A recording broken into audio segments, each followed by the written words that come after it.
Hello everyone, আসসালামু আলাইকুম। Welcome back to my channel ঘরোয়া রন্ধনশালা। ভর্তা প্রেমীদের জন্য আজকে থাকছে অত্যন্ত সুস্বাদু ও মজাদার টাকি মাছের ভর্তা রেসিপি। যারা ভর্তা পছন্দ করে না, ইনশাল্লাহ এই ভর্তা খেলে কখনো এর স্বাদ ভুলতে পারবে না। গরম গরম ভাতের সাথে এই টাকি মাছের ভর্তা অসাধারণ লাগে খেতে। চলুন তাহলে আমি টাকি মাছের ভর্তা কিভাবে তৈরি করলাম তা দেখে আসি। এখানে আমি টাকি মাছ ভর্তার জন্য টাকি মাছ নিয়েছি, আর নিয়েছি ধনিয়া পাতা, কাঁচামরিচ, পেঁয়াজ কুচি ও রসুনের কোয়া। এই টাকি মাছ ভর্তার জন্য এখানে পেঁয়াজ রসুনের পরিমাণটা একটু বেশি নেওয়ার চেষ্টা করবেন। মাছগুলো এখন আমি উঠিয়ে নিচ্ছি একটি আলাদা পাত্রে। এখন মাছগুলোকে আমি লবণ ও হলুদ মাখিয়ে নেব, এই জন্য আলাদা পাত্রে উঠিয়ে নিলাম। দিয়ে দিব হাফ চামচের মতো লবণ ও হাফ টিস্পুন পরিমাণ হলুদের গুঁড়া। এখন মাছগুলোকে লবণ ও হলুদ দিয়ে খুব ভালোভাবে মেখে নিতে হবে। আর আপনারা চাইলে এখানে সামান্য একটু মরিচের গুঁড়াও দিতে পারেন। আমি দিলাম না, লবণ ও হলুদ দিয়ে খুব ভালোভাবে হাত দিয়ে মাছগুলোকে মেখে নেব। মাছগুলো আমার মাখানো হয়ে গিয়েছে, এখন এগুলোকে আমি গরম তেলের মধ্যে ভেজে নেব। মাছ ভাজার জন্য আমি আগে থেকে চুলায় একটি প্যান বসিয়ে দিয়েছিলাম। প্যানের মধ্যে সরিষার তেল দিয়ে তেলটাকে গরম করে নিয়েছিলাম। এখন এক এক করে মাছগুলো দিয়ে দিব। আর এই মাছ ভাজার সময় অবশ্যই সরিষার তেল দিয়ে ভাজার চেষ্টা করবেন। যে কোনো মাছ ভর্তায় সরিষার তেল দিয়ে ভাজলেই সে ভর্তাটি খেতে বেশি ভালো লাগে। এখন মাছগুলোকে উল্টে পাল্টে ভেজে নিতে হবে। খুব বেশি কড়া করে ভাজার দরকার নেই, হালকা ব্রাউন কালার করে মাছগুলোকে আমি ভেজে নেব। আর প্লিজ বন্ধুরা, ভিডিওটি দেখার শুরুতে একটি লাইক দিয়ে দেখা শুরু করবেন। আপনাদের একটা লাইক আমাদের কাছে অনেক মূল্যবান, তাই প্লিজ লাইক দিয়ে ভিডিওটা প্রথম থেকে শেষ পর্যন্ত কন্টিনিউ করার অনুরোধ রইল আপনাদের কাছে। মাছ ভাজার আগে তেলটা খুব ভালোভাবে গরম করে নিতে হবে। আমার তেলটা একটু কম গরম হয়েছিল, এই জন্য মাছটা লেগে যাচ্ছে। এই জন্য লক্ষ্য রাখতে হবে মাছ দেওয়ার আগে তেলটা যেন খুব ভালোভাবে গরম হয়।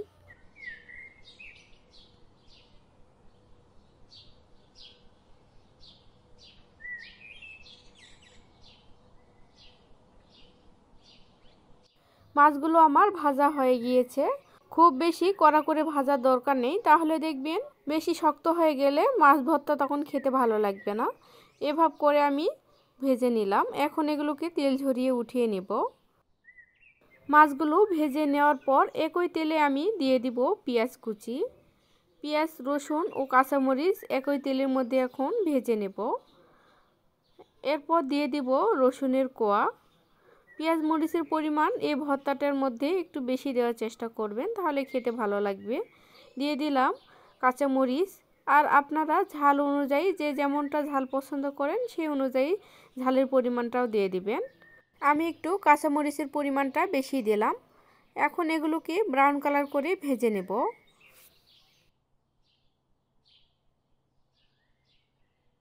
এখন এর মধ্যে দিয়ে দিলাম সামান্য একটু লবণ, দিয়ে দিব হাফ টিস্পুন পরিমাণ হলুদ গুঁড়া। যেহেতু আমি আগে থেকে মাছের মধ্যে লবণ ও হলুদ দিয়েছিলাম, এই জন্য এখন পরিমাণে একটু কম দিয়ে দিলাম। আর লবণের পরিমাণ পরবর্তীতেও দেওয়া যাবে ভর্তা করার পর। এখন দিয়ে দিব ধনিয়া পাতা। ধনিয়া পাতাও আমি একটু বেশি করে দিলাম। যে কোনো ভর্তাতেই ধনিয়া পাতা একটু বেশি দিলে ভর্তাটি খেতে খুব ভালো লাগে, এই জন্য আমি একটু ধনিয়া পাতার পরিমাণটা বেশি দিয়ে দিলাম। আপনারা যদি পছন্দ করেন দিয়ে দিবেন, আর যারা পছন্দ করেন না তাহলে দেওয়ার প্রয়োজন নেই। এখন ধনিয়া পাতা পেঁয়াজ মরিচের সাথে একটু ভেজে নেব।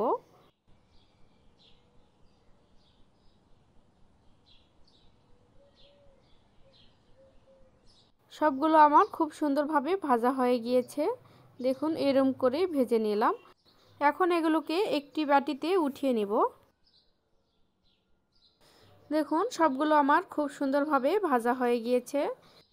এখন মাছগুলো থেকে কাটা ছেড়ে নিতে হবে। এভাবে ভর্তা করা যায়, তবে ভর্তাতে অনেক পরিমাণ কাটা হয়, এই জন্য মাছগুলো বেছে নিয়ে ভর্তা করলে তখন ভর্তাটা খেতে ভালো লাগে। এই যে দেখুন এইভাবে আমি কাটা ছেড়ে নিলাম মাছ থেকে। আর টাকি মাছের তো বেশি কাটা থাকে না, মাঝখানে একটা কাটা থাকে। মাছ বরাবরের যে কাটাটি আছে সেটি ছেড়ে নিলে হয়ে যাবে। দেখুন একটু লক্ষ্য করলেই বুঝতে পারবেন আমি কিভাবে ছেড়ে নিচ্ছি। আর এভাবে মাছ ভেজে ভর্তা করলে খেতে দুর্দান্ত লাগে। অনেকেই সেদ্ধ করে ভর্তা করে, সেদ্ধ ভর্তা থেকে এভাবে ভেজে ভর্তা করলে বেশি খেতে মজা লাগে আমার কাছে। আশা করছি আজকের রেসিপিটি আপনাদের কাছেও অনেক ভালো লেগেছে। দেখুন আপনাদের সাথে কথা বলতে বলতে আমার মাছগুলো বেছে নেওয়া হয়ে গিয়েছে। এখন এগুলোকে আমি বেটে নেব। এই মাছগুলোকে এখন আমি একটি বাটনায় বেটে নেব। দেখুন এইরকম একটি আমি বাটনা নিয়েছি। এখন এই বাটনার মধ্যে আমি ভর্তাটি করে নিব। আপনারা চাইলে শিলপাটায় বা ব্লেন্ডারেও করে নিতে পারেন, তবে এই বাটনাতে করলে আমার কাছে অনেক সুবিধার মনে হয়। আপনাদের কাছে যদি এরকম বাটনা না থাকে তাহলে শিলপাটায় করে নিতে পারেন বা ব্লেন্ডারেও করে নিতে পারেন। প্রথমে মাছগুলোকে আমি খুব ভালোভাবে বেটে নেব। মাছগুলোকে খুব ভালোভাবে বেটে নিয়ে তারপর আমি পেঁয়াজ মরিচগুলো বেটে নেব একসাথে করে। আশা করছি আপনাদের মাঝে আজকের এই রেসিপিটি খুব ভালোভাবে উপস্থাপন করতে পেরেছি। ভালো লাগলে অবশ্যই আমার চ্যানেলটিকে সাবস্ক্রাইব করে দিবেন এবং পাশে থাকা যে ছোট্ট বেল আইকন আছে সেটি প্রেস করে দিবেন, তাহলে আমি ভিডিও দেওয়ার সাথে সাথে পৌঁছে যাবে আপনাদের কাছে। আর যারা ফেসবুক পেজ থেকে দেখছেন অবশ্যই আমার পেজটিকে ফলো দিয়ে রাখবেন। মাছগুলোকে আমার খুব ভালোভাবে বাটা হয়ে গিয়েছে দেখুন। এখন আমি পেঁয়াজ মরিচগুলোকেও খুব ভালোভাবে বেটে নেব। এভাবে বাটনায় যে কোনো ভর্তায় খুব তাড়াতাড়ি করা যায় এবং ঝামেলাও অনেকটা কম হয়।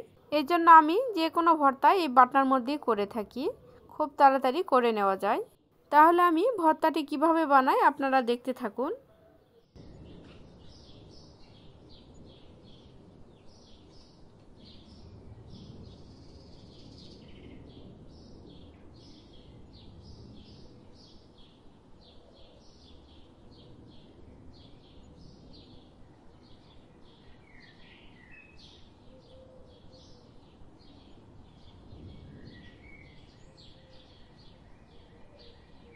দেখুন আমি কত তাড়াতাড়ি কতটা সহজেই ভর্তাগুলো তৈরি করে নিলাম।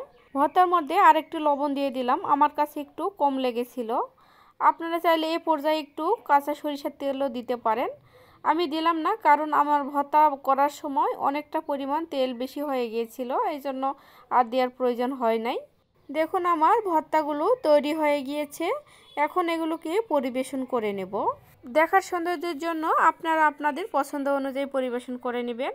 আমি এভাবে গোল গোল করে বলের মতো শেপ দিয়ে নিলাম।